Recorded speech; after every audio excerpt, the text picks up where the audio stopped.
Welcome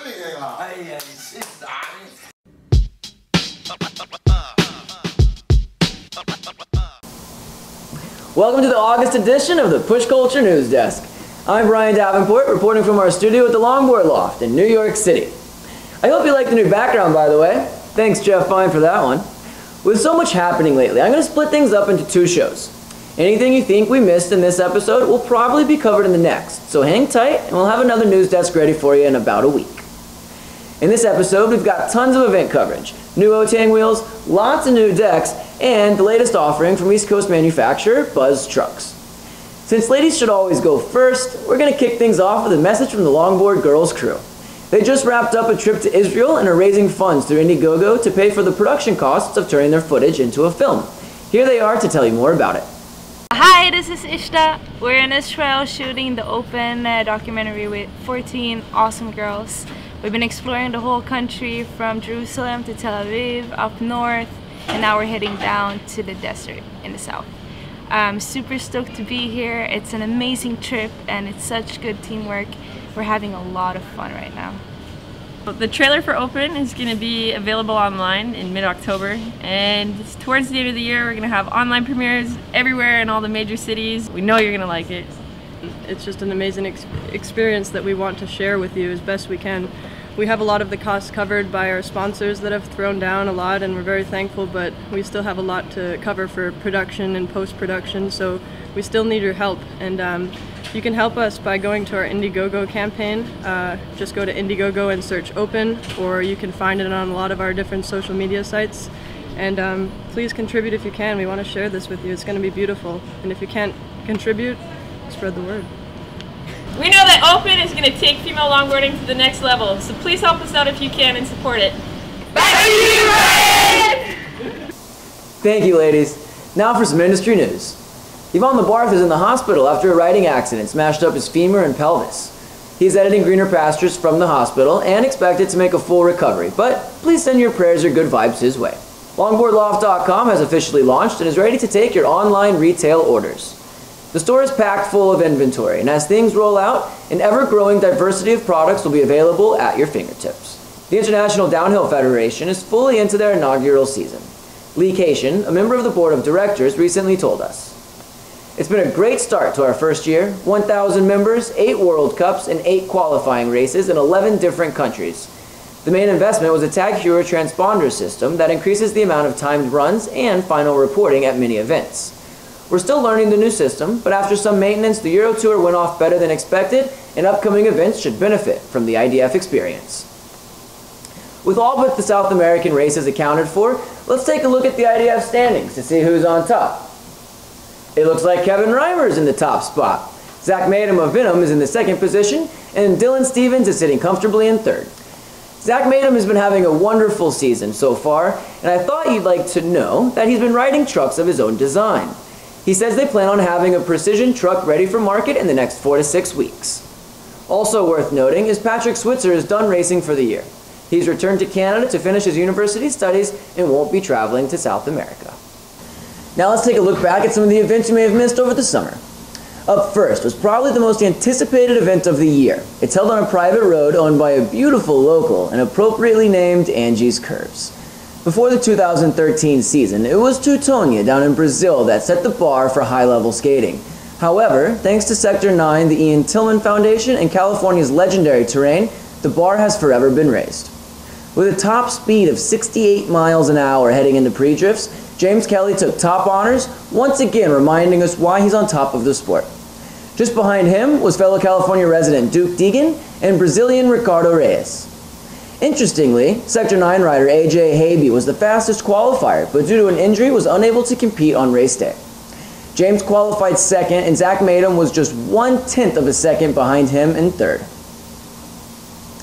That same weekend on the East Coast at Windham Mountain, we had the second I Love Downhill Grand Prix, organized by Mark Dean.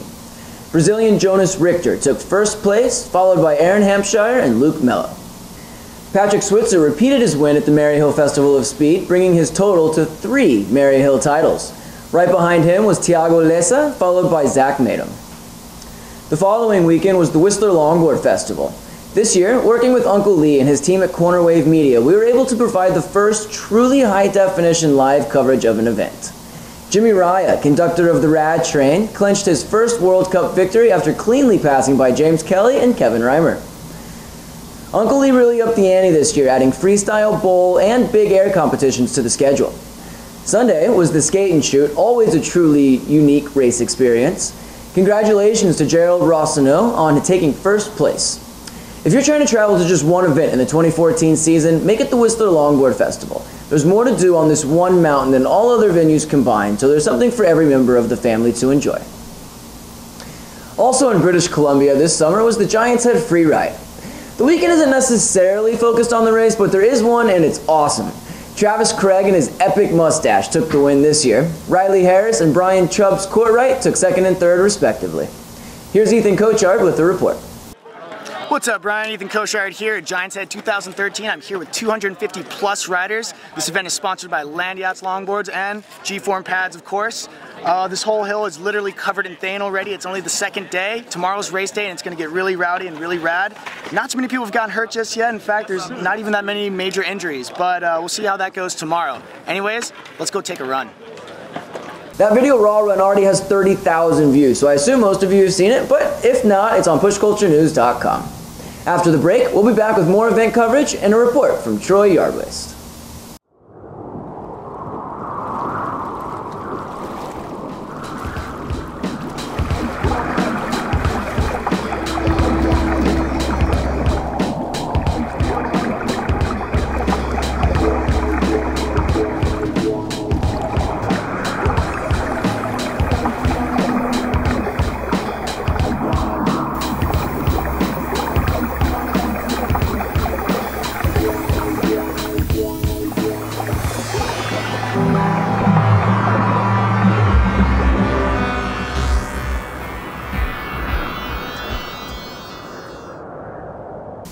For the second year in a row, the Monte Real Longboard Festival took place in Mexico.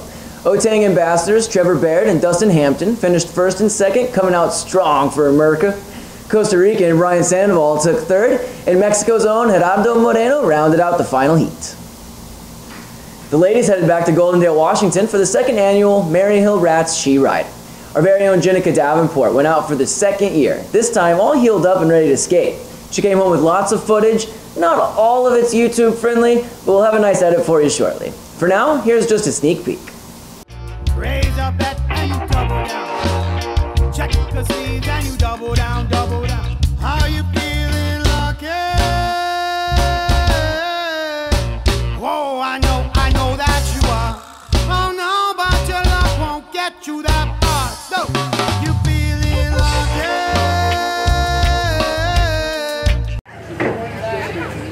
Look at her.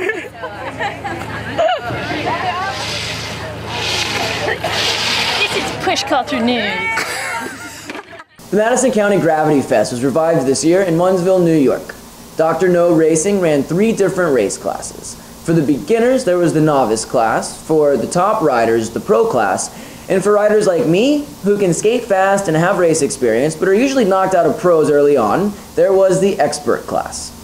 For the first time, I got to race through several rounds on a serious race hill and was stoked to finish in second. The best part is, I got race experience that makes me a better rider and prepares me for hopefully being competitive in the pro class in the future.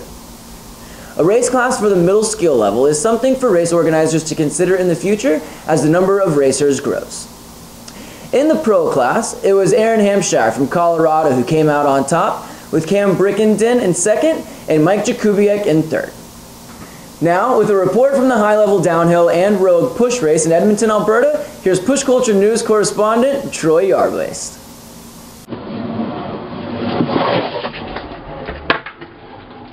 Hey there, I'm Troy Yardwaste. I recently took the F-bomb to Edmonton, Alberta for the annual high-level downhill and road push race.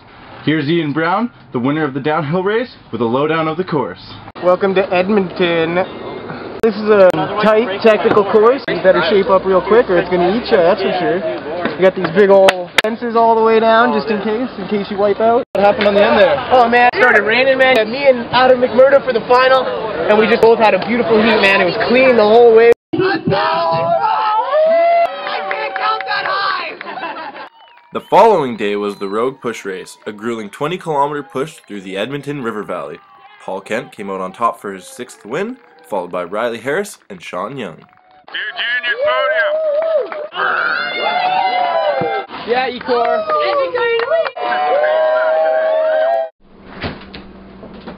Now back to you, Brian.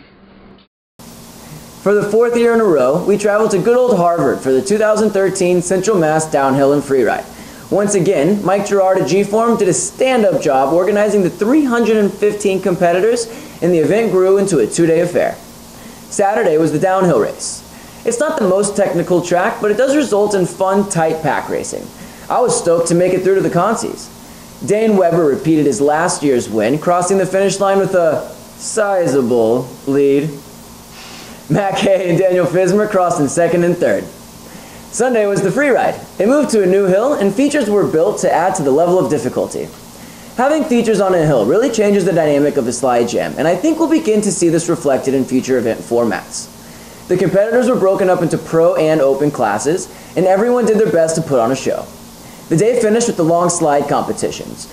Josh Wright won longest heel side, and on the last slide of the day, Liam Morgan barely edged past his previously set toe side record. After the points were tabulated, it was Josh Wright riding for Land Yachts in the top spot in the hard wheels division. Fellow New York Rippers Steven Sanchez and Andre Dash were 2nd and 3rd. In the open class, Parker Cuso took 1st place with plenty of celebration on his way to the podium, and Will Royce landed on top in the pro class due to his ability to utilize every feature. In the next episode, we'll cover the rest of the summer, but for now, let's move on to some new products. But first, it's time for a real quick segment. Alright, real quick. Be sure you check out R.A. Chamasmani's Skate Slate article with the perils of a long-lost skateboard.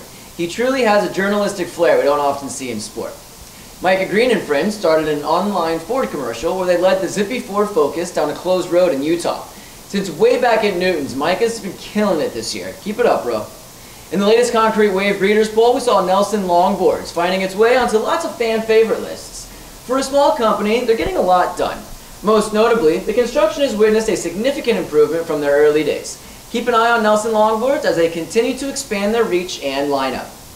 The 2013 Street League season is over, and it's Chris Cole who landed on top and was in front of his hometown crowd.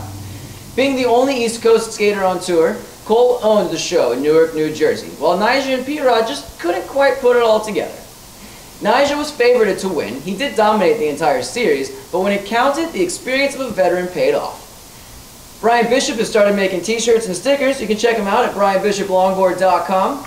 And after the break, we'll be back with new products from Ontario-based Boz Boards, Roe Racing, and Will Royce's Pro Model.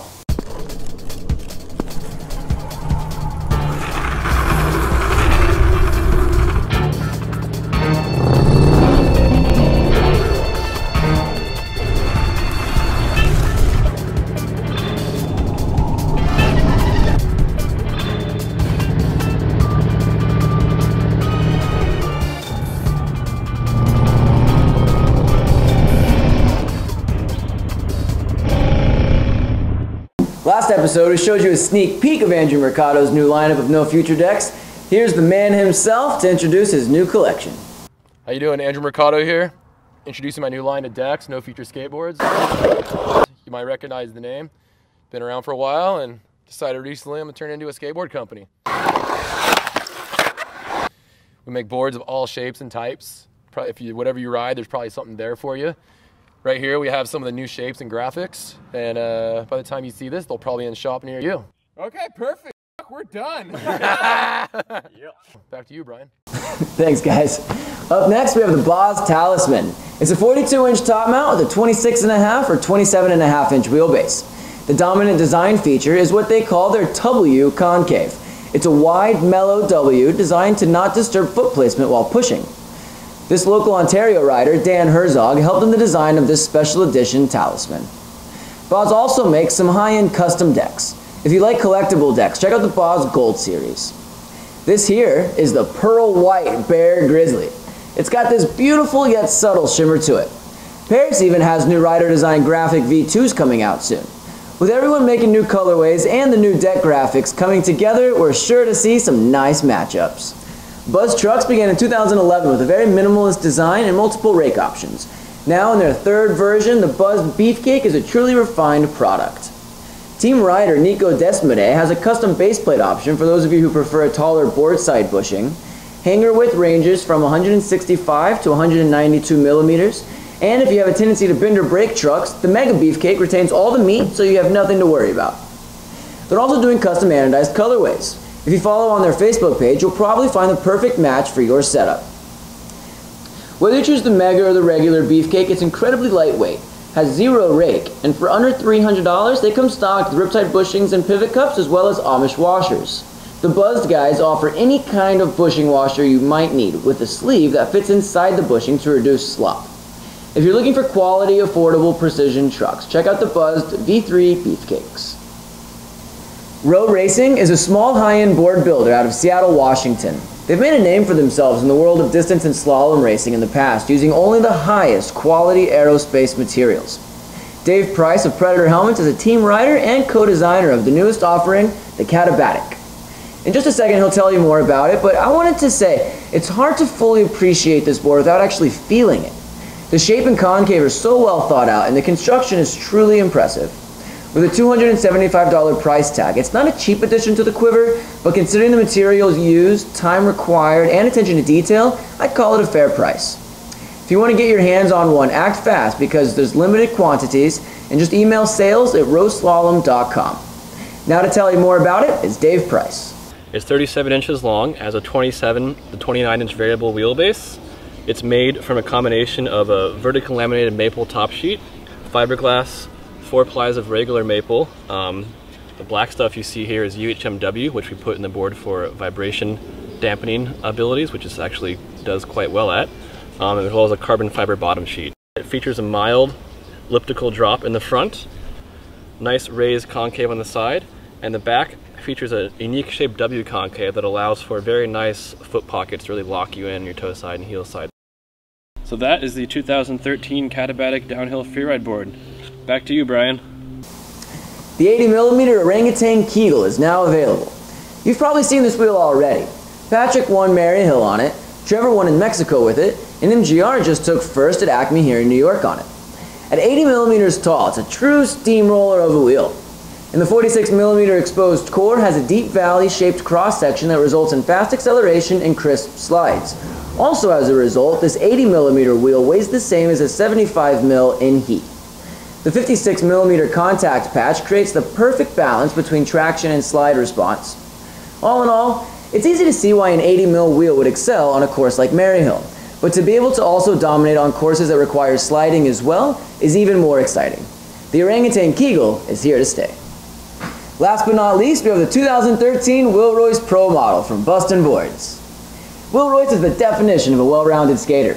Whether it's bordercross, downhill, ditches, park, or street, Will shreds with the best, and his Pro model reflects this all-around style. It features a very aggressive, progressive concave, which means it gets steeper towards the edges, a mild elliptical W, wheel wells, flares, and a kicktail. The wheelbase range will accommodate anything from high-speed downhill to tight border cross tracks.